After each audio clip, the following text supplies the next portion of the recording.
ગુજરાત સરકારના સરકારી કર્મચારીઓ માટે વધુ એક સરકારે મોટી ભેટ આપી છે.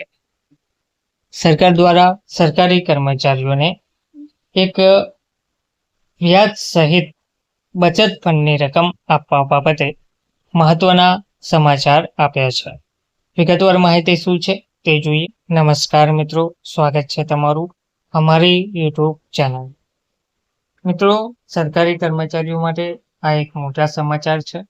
નિવૃત્ત અને અવસાન પામેલા હોય તેવા કર્મચારીઓના પરિવારોને વ્યાજ સાથે બચત ફંડની રકમ મળવાપાત્ર રહેશે. ગુજરાત સરકારના કર્મચારીઓ માટે ખૂબ જ રાહત અને લાભદાયી સમાચાર સામે આવે છે. રાજ્ય સરકારના નાણાં વિભાગ દ્વારા જૂથ વીમા યોજના 1981 હેઠળ બચત ફંડ અને વીમા રકમની ચૂકવણી અંગે એક નવો સત્તાવાર પરિપત્ર જાહેર કરવામાં આવ્યો છે. સરકારના આ મહત્વપૂર્ણ નિર્ણયને કારણે નિવૃત્ત થતા તેમજ સેવા દરમિયાન કમનસીબે અવસાન પામેલા કર્મચારીઓના પરિવારજનોને આર્થિક રીતે મોટો ટેકો અને વધારાનો નાણાકીય લાભ મળી રહેશે તેવી માહિતી આપવામાં આવી રહી છે. તેમજ એપ્રિલ તથા જૂન 2026 વચ્ચે એપ્રિલથી જૂન 2026 વચ્ચે નિવૃત્ત કર્મચારીઓ ના અવસાન પામેલા કર્મચારીઓને આ લાભ મળશે. નાણાં વિભાગ દ્વારા બહાર પાડવામાં આવેલા આ નવા પરિપત્રની વિગતો મુજબ 1 એપ્રિલ 2026 થી લઈને 30 જૂન 2026ના સમયગાળા દરમિયાન નિવૃત્ત થયેલા અથવા તો સેવા દરમિયાન અવસાન પામેલા રાજ્ય સરકારના તમામ કર્મચારીઓને આ યોજનાનો સીધો લાભ આપવામાં આવશે. આવા કર્મચારીઓને અથવા તેમના આશ્રિત પરિવારજનોને તેમના બચત ફંડની પૂરેપૂરી રકમ યોગ્ય વ્યાજ ઉમેરીને ચૂકવવામાં આવશે. બચત ફંડ પર 7.1% વ્યાજ દર નક્કી વર્ગ અનુસાર જાહેર કરાયા અલગ દરો.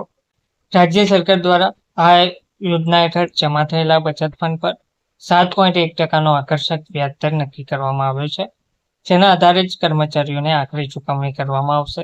આ ઉપરાંત નાણાં વિભાગે કર્મચારીઓના વિવિધ જૂથો જેવા કે ક્લાસ 1 થી ક્લાસ 4 ને ધ્યાનમાં રાખીને બચત ફંડની ચૂકવણી માટે અલગ અલગ દરો પણ જાહેર કર્યા છે, જેથી દરેક કર્મચારીને તેમના વર્ગ અને હોદ્દા અનુસાર વ્યાજ સહિતની રકમનો સચોટ અને યોગ્ય લાભ પ્રાપ્ત થઈ શકે.